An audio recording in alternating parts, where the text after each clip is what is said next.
Hello everyone, welcome back to How to Daily. If you are interested in dropshipping on TEMU and want to streamline your process using AutoDS, you are in the right place. In this video, I will guide you through the steps. So first, start by signing up for AutoDS and if you haven't already. Then, create a seller account on TEMU.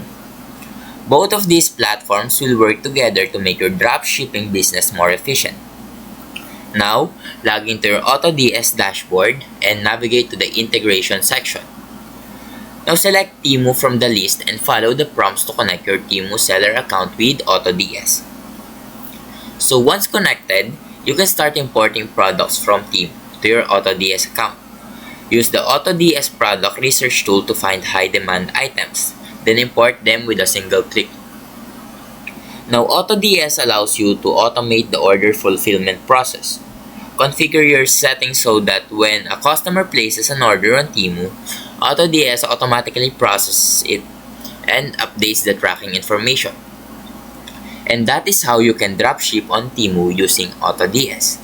Now, if you found this video helpful, please leave a like and subscribe.